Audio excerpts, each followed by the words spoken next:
ने दीक्षा ले ली।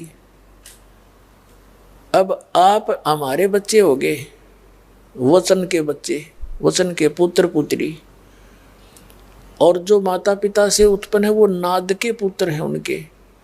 अब वो नाद के तो माता पिता से संबंधित वो तो नाता अलग है, और ये वचन के पुत्र पुत्री हो गए।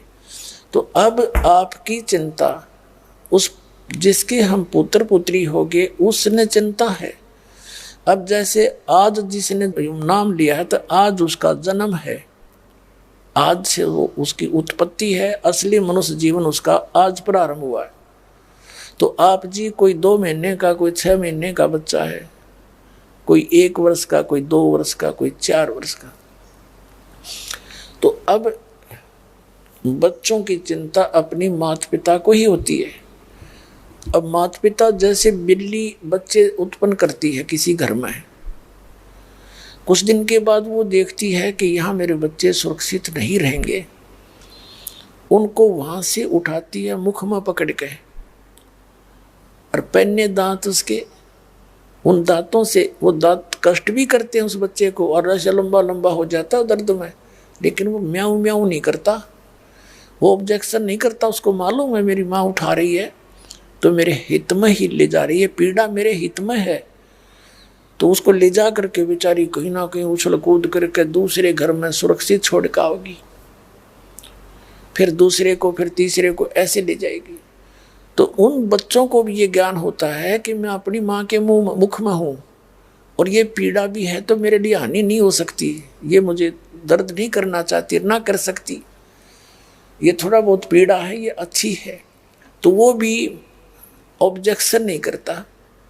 इसी प्रकार आप जी इस परमात्मा के चरणों में आने के उपरांत आपके हित में यदि कोई लाभ हानि आपको महसूस होती है तो एक नेक भगत उसमें ऑब्जेक्शन नहीं करेगा। बालक वाली बुद्धि, कतिय कमजोर संस्कार का व्यक्ति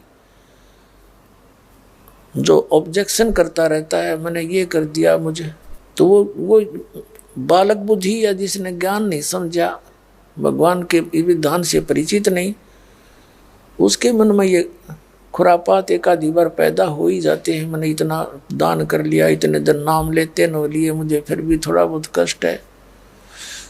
तो यदि आपका नाम ठीक है, मर्यादा में चल रहे हो, तो ये दुख आपके लिए गॉड गिवन है, अनिवार्य होगा, ये जरूरी होगा, इसलिए है, अन्यथा नहीं रहेगा। या फिर आपका कोई नाम खंडित है, आप मर्यादा पालन नहीं कर रहे, तो उस कारण से तो फिर दुख है, दुख है। जब वो बच्चा माँ के मुख से निकल जा हाथ पैर फड़फड़ा के, और भाग कहाँ जाएगा, कुत्ते पाट डालेंगे उसको। तो इस प्रकार ऐसी स्थिति में जो आप परमात्मा के चरणों में आगे, ऑब्जेक्शन ना रहना चाहिए आपके मन में।